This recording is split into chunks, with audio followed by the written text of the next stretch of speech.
This is Winston Wilson with the Courageous Creativity Show. I am so excited today. As you know, the platform that we've had for the last number of years has really been about us as creatives, talking about the moments that we've gone through that have been challenging and we continue to push through it. I have someone here who exhibits that today. I am so blessed to have the wonderful Tarnesha Small here today.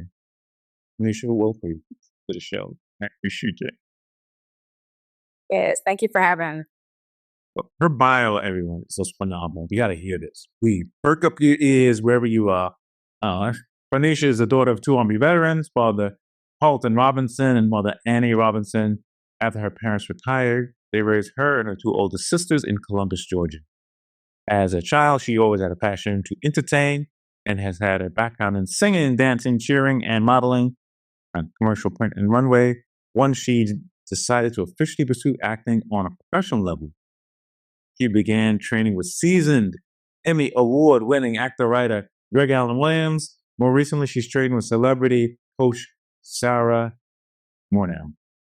Tarnesha made her first appearance on CBS's The Inspectors as Wanda Sellick. She's best known for a recurring role as Traci on Fox's Our Kind of People. Her recurring appearance on Celebrity Prank Wars. I have to ask you, Tarnesha, what that is. I don't think I would see that.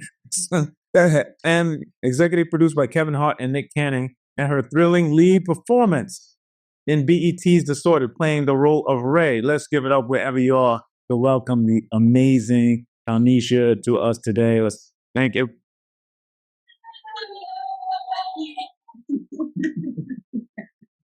I love that. Thank you. You're so welcome. Tarnesha, tell us a little bit about your background. You mentioned here you're from Columbus, Georgia. Tell us a little bit about your background and your way you grew up and stuff like that. Sure. Like it was said in my bio, my parents were in the military. My mom got out really early, but my dad, because she had kids, my dad stayed in. We ended up in Fort Benning, which is now Fort Moore, and it's maybe about 30 years in Columbus, Georgia. Once my dad retired, we moved to Columbus, Georgia. We have family in Atlanta and in North Carolina, but they decided to stay, where we were familiar in particular areas. So I grew up there. I was raised there, and eventually moved towards the Atlanta area. So yeah, that's where I kind of started my adolescence, in that area. I've been around Columbus. I think I've been to a couple of places near Columbus. What is that as a city? I've lived in Georgia for a decent part of the city, a big city. A little bit about it. Yeah, like a tri-city area. That's what we call it. Phoenix City area, Columbus, that whole little hub there. It's not really big. It's pretty. It's not super small, but it's growing. It continues to grow. So. And then at some point in your life, you made your way to the ATL. Yes. Well, tell us what was the spark to bring you to it now? The spark was the entertainment world. Before I moved here, I was working at an insurance company for years. I had tenure there, and I've always had this drive to want to, do acting and singing and modeling and dancing have always been something that I've been passionate about. But when I was younger, I didn't think that was a possibility for me. I thought it was something that, when I thought it was celebrity, I didn't even really think about it. Like, I thought it was for some special people that was off on this night that got this opportunity that I didn't have access to. So I didn't dare really fully say it out of my mouth what I wanted to do. So I just, decided to work and find a job. And I could never figure out what is it that I want to do, because deep down inside, I really knew what I wanted to do, but I didn't say that out loud. I could possibly want that. That whatever, at least in my mind. So I was working. I started to get to a point where I was unhappy. I couldn't figure out what it was. I was trying to figure it out. It was just like, what's in my family life? But it was something that was missing, and I couldn't put my finger on it. So I had a friend who visited me. It was my best friend at the time. She had no longer lived in Columbus at the time. She came back to visit a week because she had some work she had to do. She had to stay with me. So she stayed with me, and we would talk at, in the evening time where both of us would have availability to talk at my house. And we were just talking different stuff about old stuff and whatever we've been through. And she happened to mention to me, she said, well, I never understood why you stayed working at this job, this insurance company. I figured you would be on TV somewhere. I just knew you would be off on TV, and that just is, I was taken aback by that. I was like, wow. She didn't know at the time I had been looking for, like, I started getting information about acting and all these different things at the time, but I did not say nothing to her about it. And she just happened to mention that. So when she mentioned that, I thought, oh, wow, you thought I was good enough. Because I had a very low self-worth when I was younger. I was very shy. So I thought she thought highly enough of me that she thought I could be on TV, because I didn't think I could really. So that kind of sparked it. That kind of helped, push me along. So in that particular moment, I had fully, kind of started looking into it even further. And then I decided I needed to move.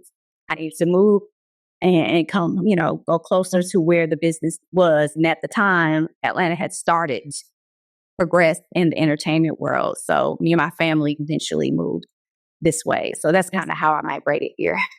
Amazing. It really is. It really speaks to your personal courage. One of the things that you said there that stands out to me, and probably to a lot of people, is this whole thing about growing up and people perceiving us a certain way, whether we're shy or quiet. And those, I always tell the story that growing up, I had a real perfect speech kind of impediment where I said something and it sounded almost borderline. That's because of whatever the reason was. And you can imagine how that was. And so what you just displayed there and saying, hey, despite what anybody else is think, this person, this friend of yours, believed in you. And you said, I'm going to go ahead and make this step. So tell me, once you get to Atlanta, you got to probably have some moments inside it, like courageous things, between auditioning and doing shows and film and all that. What was the one moment that stands out real thing where, man, this is not going right? What am I going to do? Help the audience a little bit. That. Yeah, I've had so many moments where I had to be courageous, just as this journey itself. Like I explained, every other step is like something I have to overcome because it's something that's out of my comfort zone. So even when I first got out here, I knew I had to learn about the acting. I had to learn it. I wasn't one of those people. Not anything against them that thought I could just go right into it and just be on TV. I was like, I needed to know what I was doing because I'm not looking to just throw myself. I know I know what I'm doing so I can at least, feel a little bit more comfortable in it, even though this is a very kind of uncomfortable job to take on. But I started researching acting classes, and that's when I stumbled on GregAlan's. It was called Actors Breakthrough. I don't believe it's still, he still has it, but there's Breakthrough. And that was my first real acting class with people. And me having to go into it and me having, when you first get there, what he did was, and he did this to everyone that was auditing the class, he would make you do an improv, just off the bat, do an improv. And I'm like, excuse me. I was like, wait a minute. If I had known, I probably wouldn't have showed up, to be honest, because I was just that scary. And so he just threw me in a seat with someone and said, this is the situation. This is the scenario. Go. And so I literally was like, oh. You got to stop there for a second. You got to stop. So I'm not asking you to reenact your improv, but what was it about? I had so many random improvs that I had to do with that class. I can't remember the exact one, but it had something to do with like my man is doing something that he was supposed to be doing, and I'm having to out in it. And he was also spirit muting too, so we're just kind of stumbling through this thing. I know I say committee. That's all I know. I don't know what's going out. I could not tell you what I said, but I stayed engaged. It was one of those things that just had you like, oh my, I can't believe I just did that. Sweet, nice. So yeah, one of many. I say, going back to what I shared earlier, I've become to love improv stuff. The first one, I would take acting classes. And it's so smart that you said that, in order for you to be part of what you're trying to be in it, you need instruction on it. Yeah. And I remember that improv for me was that moment. I don't know how you feel when you're on stage or when you're behind, in front of the camera. But for me, I don't know. It's like something happens. It's like, something happens. It's like I just love being in a different place or in a different person. Yeah, absolutely. I agree. It's fun to be able to let loose and be, some other person. That's one of the things that drew me to it. Because like I said, because I was so shy, I wasn't very good at expressing myself. So this just gave the task to be able to do that. So yeah, but initially it was I was afraid to let go. Oh, I would hold on. I was so concerned about what someone's going to think and what they're going to do, how they're going to proceed. That has been a challenge for me over time anyway, because there's some things that happen in my mind that all that I know through therapy. I know that's what it is, but yeah, I had a hard time letting go of this. And so once I did that, I can start falling into improv. I can start getting in front of a camera, because when you're an actor, obviously people don't think about it, but you're in front of a camera, but you're in front of also hundreds of people. Sure. And, there's so many, there's the light, multiple light, people, multiple camera. There's just all everything. And, even when you do like love scenes or anything, people always ask me like, how do you do it? I'm like, that is not something that is attractive. Like, it's not appealing. People are like actually gawking at you, and you're having to emote these feelings that are not necessarily, not.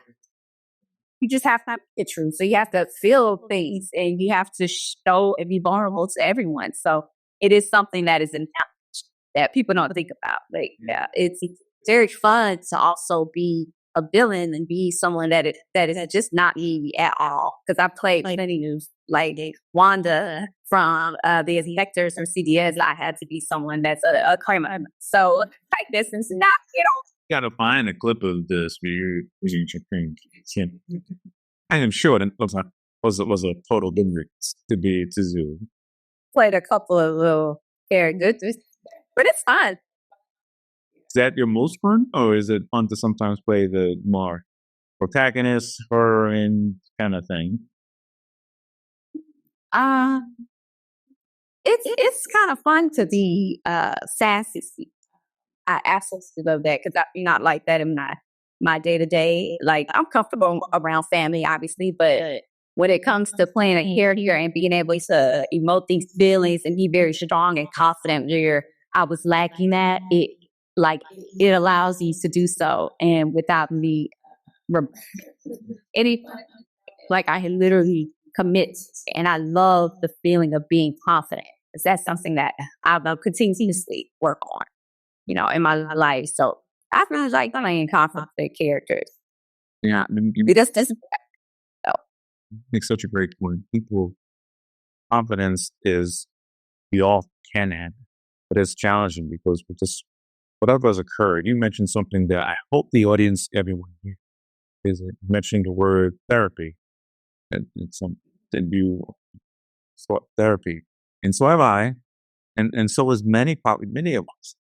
And when you need to speak to someone, we live in a time where you can't speak to someone. Do not let yourself just fester. It'll affect your work. I'm sure you would agree. Absolutely. The way you interact, the way you audition, the way you are on set, the way you're on camera or in front of the camera is all your mental space, because being an actor is probably, in my view, one of the most phenomenal things one can be. Because it's unbelievably exhausting at the same time.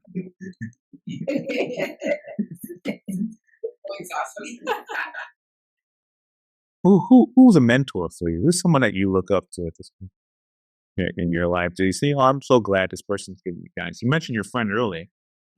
Who else has been like that? Shawanda, definitely. Shawanda Winston. She's another actress and prior producer now. And she's extremely someone that I look up to aspire to be like. There's Shauna Lee. I really love her. She's always been so encouraging to me. If you don't know her, or just look her up. I'm sure you don't know her by name. Sure know her by face. But she is an amazing talent and acting coach, and all around a great person that always helps you to remember to be grateful. And that's something that I do on a daily. That's something I started, and just I guess last year I started on literally writing down what I was grateful for. So in the morning I'll pray, and then I'll meditate, and then I'll write down in my gratitude journal what I'm grateful for, and I'll fill the page. I just write it till I fill the page, until before I start my day. But that is something that is very important to me, and that I look to her and people like my friend who just encourage me and build me up, and who I also return the favor as well. Yeah. It really is. I am a big proponent of gratitude and gratitude journals. I've been writing one or doing a journal every day since 2010. And it has been really on days where I know I'm going to go into some potential conflicting situation. Something's going to happen, or it's not going to go well. So the art or the act of writing who, what, where that I'm grateful for has such a profound effect. I think, Tarnesha, maybe you feel the same way, is that like when I get in calls and meetings and people like, hey, Winston, why this is a big, massive situation. Why you aren't freaking out? Ooh, I am centered in this meeting. I'm grateful what's happened. This is just something we're gonna get through. This is not, and I think those who, like yourself, who do gratitude, it has that kind of effect on your day. You know? I know one of your values is fitness as well. Can you tell us a little bit about that? Yeah. I've always been kind of active. Like we read before, I was a cheerleader. So I've always been active. I used to want to be a softball player because my sister and my mother and my father were softball, baseball players. And so I wanted to do that initially. But at the time in Columbus, they didn't have it for girls. So I ended up eventually doing cheerleading. Got into cheerleading from a friend. Was like, you gonna try out? So I was like, oh, no. So I tried out, and I absolutely fell in love with it. So I have been a cheerleader since then, up until. And so I've always been active. Me and my sister. Did you cheer for? Oh, well, I cheered for middle school and high school. I also tried out for a community football, inside football. I forget what it called. The Dragon, something with Dragon, a club. The Merch Football League, one of those kind of things. Yeah. Yeah, and this is a testament to who I was at the time. When I tried out, I did not call to check and see if my 18 because I was afraid that I did. So my older sister was like, well, you'll try out for this thing. Why have you heard anything? I said, I haven't heard anything. They haven't called me. She just said, why you even call them? And I'm like, well, they didn't call me, so they probably didn't want me. And I literally did not call. that was just how afraid I was of failure, afraid of the, disapproval at the time. I was young, but I was just like, and so I don't even know. They probably didn't even have my number because someone else knows that didn't even try out ended up on the team, and they probably took my place. But that's how, so we say it's sabotage, but it wasn't intentional. I just literally did not know how to handle failure at that time. So I know I'm beard off, but that's what Sal is about. It really is that we all encounter. I can't even count the number of times I failed it. Awesome. But if I didn't fail at all of that, I wouldn't be talking to you right now. Unless it's a man, think about it. Yeah, absolutely. That has been something that has held me back from a lot of things. Afraid of that failure component. And then, doing little steps one by one, taking little loops of faith here and there has led me to this. But I know we were talking about being athletic. Me and my older sister, my middle sister, technically, she is very much into fitness, fitness trainer. She has helped pull me and make me more disciplined in it. And if you see any of our videos, you'll see me complaining along the way because I love it, but I don't like necessarily do it. So I'm not even going to sit up here and I just enjoy what I like. But it is something that I do enjoy sometimes. But that's you have to stay committed to, and I have to drag myself when I don't want to. It's not even something that I necessarily only do for me. I also have to think about it. In my career, I have to stay healthy. I have to stay fit, and it all affect your working on set and long hours. Being fit and need the energy, you need that stamina, and that helps me in that arena. And then obviously you need to stay camera ready. So it's something that I do and I am permitted to do. And my sister helps me out so much with that. It really fitness for me. It's not like how I was 20. When I was 20, I was like, all yoked up, had all these things and all that stuff. I do it now because I want to make sure to all the things you just said that I'm available for stuff. There are some days, 15 hours, 16 hours or more of being somewhere doing something. I have to make sure that I am ready for that, and fitness is, and fitness to me keeps me centered. I don't know. Like, something for at least 20 days, 20 minutes rather, 7 days a week. I know that sounds a lot to some people, but for me, that kind of discipline is like, it's gotta be part of my thing. Yeah, it absolutely is. Doing what we do it's not only physical, it's like mentally and physically draining. And if you're exhausted mentally, it's going to affect you physically. So all of that, and eating right is something that we need to do, want to do it or not. And the days that I go in and I don't want to go, I come out feeling like on top of the world, like this natural, and I'm like, I did that. Hey, just so proud of myself. I did not come today. So, Tell us about a beautiful. okay. Beautiful Lie is a film that I wrote. It's my first film that I started in merely with the goal of providing an opportunity for myself as an actor.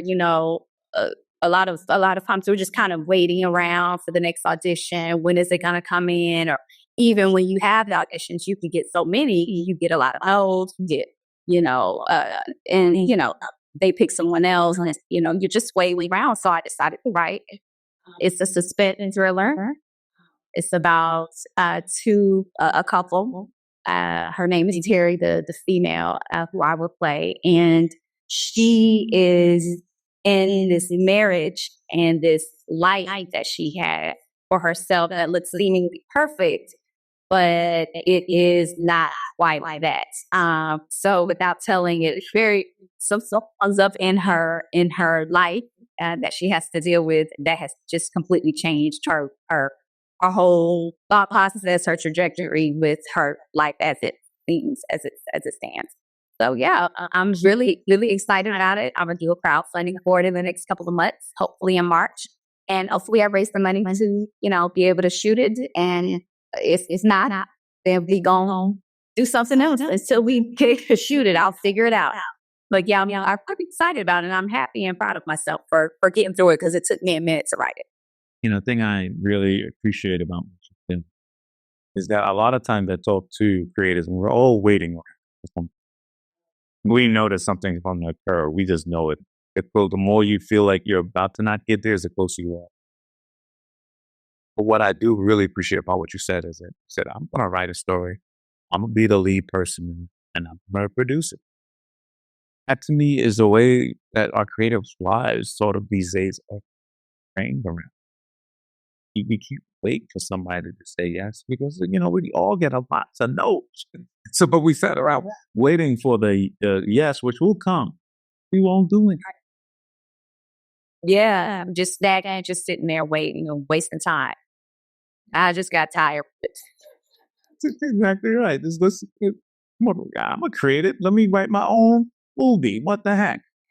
And I can decide what at that point. Right. And the other thing I've learned I've produced and directed several theater productions, that you learn about your own capabilities too. Like you've learned a lot about yourself when you were writing that. Absolutely. It wasn't like you said, oh yeah, well, you got it all figured out. And I always say that writing a story should have emotion feeling to myself. And hopefully that translates to whom you with it. Watching, being part of it. Right. I think this is really, really phenomenal. Tell us what's upcoming for you.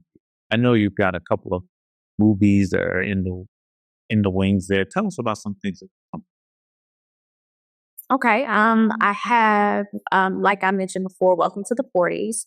The trailer is out. You can Google that, go from YouTube. You can see it. It's a phenomenal trailer about 4 women, obviously going through their 40s and their lives in and out of that. I have also a movie called Hard Feelings that I shot last year. It has Keisha Knight Pulliam in it. It has Tabitha Brown, Da Vinci, and a somewhat newcomer, I believe, Naomi. She's also in there. And it's not out yet. It's in post-production currently. So I'm waiting on that. And then I just completed a horror film at the end of last year that's in post-production. I don't think its named yet, but it was called Reality Show Horror. So we're gonna see there's some good faces that pop in on the movie as well. But I play one of the lead characters, Leslie, and it was very, very exciting and fun to do. We shot it in a week, and hopefully we'll know more information about it. We'll be finished with the editing process and everything for this year. So yeah, I'm excited about all. And again, I have found A Beautiful Lie, which will be crowdfunding. Also look out, for the crowdfunding to assist in that. And yeah, that's about it for now. If you had to tell somebody that's out there who is in their creative life, they're like, I've been doing this thing long as ain't nothing happened. Well, why am I doing this? What's up with this? Why am I doing this? We have to give them some advice. What's some advice you do? I would advise them to take a moment, take a view, because sometimes we need to take a moment to just reflect on why it was that we got into it in the first place. Is this something that I really can see myself in letting go of, or is it something that I feel like I can't? And you have to be honest with yourself, because I've known so many actors over the course of my time doing this for over a decade now, and where I don't know what they're doing in that process. They may have just changed directions, and that's okay. If you find out that is not for you, at least you tried. At least you attempted, because knowing that you went through a process and you literally did your best in that field. Now that's something that you don't want to do. You may need to pivot. It may be something else you might be creatively inclined to do. But a lot of times you might want to just connect with your why and take the time to maybe move away from it for a moment. It doesn't have to be forever. You literally can decide, let's switch gears a little bit and allow yourself to miss it, because there's been so many times when I told myself that what am I doing this for? Maybe this is just not for, it's not, it's something that's not meant to be, because it seems so difficult, because it is a difficult and challenging career path to go through. It's so unexpected. It's like a roller coaster. You don't know when your next booking is. And once you finish one booking, you're literally unemployed and you don't know when the next booking is coming. It could be within a month, or it could be within another couple of years. You really don't know. And you have our control over it. So it's understandable to know that you will get frustrated in it. I get frustrated all the time. But try to connect with your why and do whatever you need. I read books all the time, positive books about doing something hard, doing some hard things, which I think is very important. Connect with those in the industry. Like they connected to all of us. We need each other, other creatives, to help you kind of get through and take one step at a time, one day at a time, one moment at a time. And when you need your break, take your break. Take your break. It's not, the entertainment industry is not going anywhere. Take your break, take a moment, take a beat, and then go back into it with hopefully a fresh perspective after taking the break that you needed. Understand. Taking your break and really being persistent. Yeah, absolutely. Yep. You have to keep going. You just do whatever it is that fills you, and take one day at a time. It just takes time. Yeah, this is something. This is this section of the show that I neglected to tell you before we got on, and it was not purpose, but this is just a real. Let's have some fun. This is a section that I'd like you to think about, even if it takes you a second to think about. What question you want to ask me?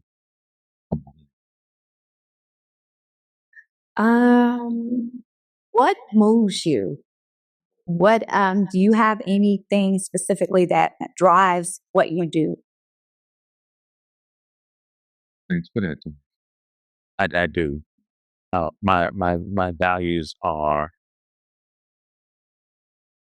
how do I help other people in this world using whatever I can for them to be a little bit more successful? And that means I have to do some of the things.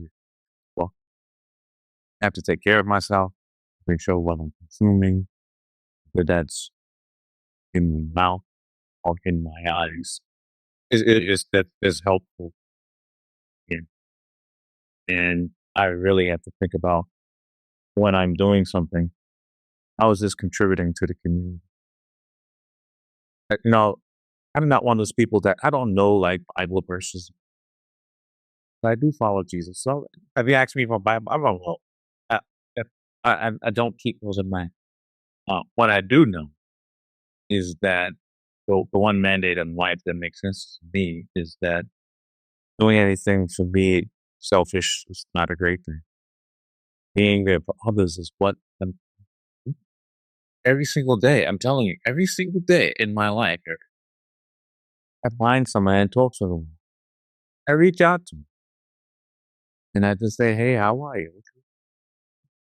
Or in some cases, I have the system, and this is one of the things I help teach people, how to take all of the stuff that we have creatively in our head and how to put it somewhere. You and I, we probably got like a bunch of stories that we want to write, or we've written, or we've gotten some level of progress. But it's probably, most of us, I'm telling you, I raise my hand, and probably many others would raise their hand too. Like, I got some over there in that notebook. Yes, Apple Notes. I got some of that right here on some website somewhere. I got them all in these pieces and drawing. And what I find, and this is the thing that motivates me, is taking these stories from my life. They are not just about me. I am just conduit of the story. And how is this kind of story? Because that's what stories do. They educate us in a way where they entertain us and they have fun at the same time. So how do I keep them together. So if you're out there and you got all these stories floating around, like, let us know, because you need to keep them all in a spot. Because everything that pops in your head, you can't write today. But it's not. That's what motivates me. That's what gets me up in the morning. And I do all the things that you do, are probably not as vigorously as you do when it comes to meditating and exercising and all that, but I do it. And people are important to me. And as much as people have done wrong by my people, you say, you're not done wrong by black people. When I meet people, I'm just meeting people. A lot of the men's in my group, I tell the story. I had these men in my men's group. They got the money to send food to a family member that was battling cancer. Just because I was talking to them. And so that kind of thing motivates. It really does. I just get it. And talking to people like you. All of that jazzes me. I always tell this story that, and people, probably a lot of disputes going on. But back in the day, when you could have radio shows. I had a radio show in college, and I loved the park, and I loved just doing this. This is before the era of podcasts, and talking to people itself. I just get excited and energized by it, because right now, people who heard this live is one group. But then the people who will hear it subsequent talk all over, and all of the things that you shared, guidance. So that to me is a great thing about technology. So this has been wonderful. You can ask me another question if that one may have prompted another thought.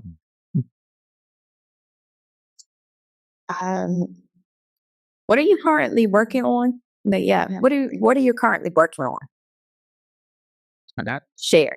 Yeah, I'm so jazzed about this. So for those of you now, Lyrics was a phenomenal show from last year that we did. It was the premiere show for the Atlanta Black Theater Festival.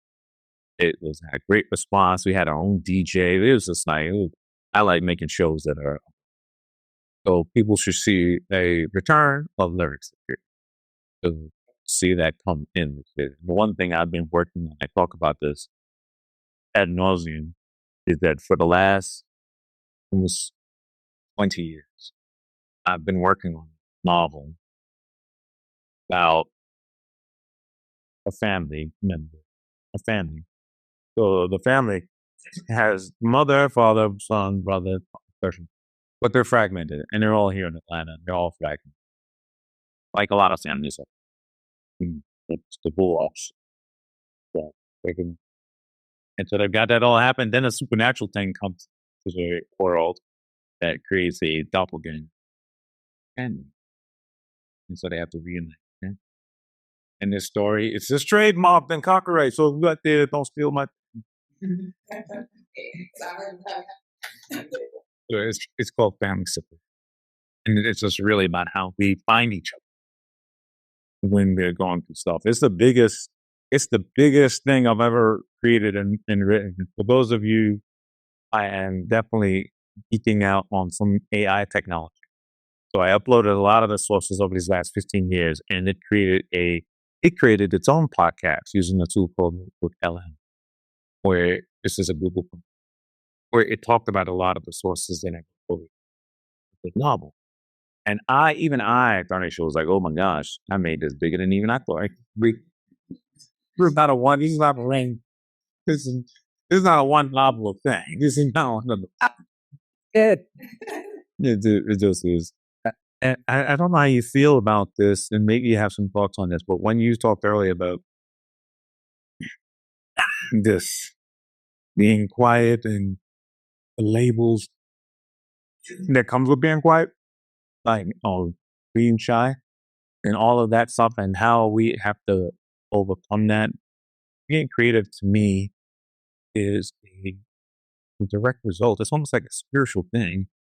It's like our spirit, even though we may not verbalize it when we're 8 years old or something, our spirit is still there saying, be creative. Yeah.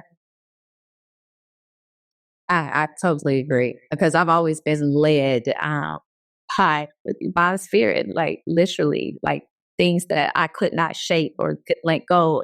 It's been that because I could have easily just accepted the way my life was going at the time. Just did what a lot of people do. They ignore those feelings of wanting to do something else or wanting to be creative, and they just take the safe road because it would have been safe for me to stay at the company I was at and progressing. But I know I found myself I didn't want to progress. I barely wanted to even show up.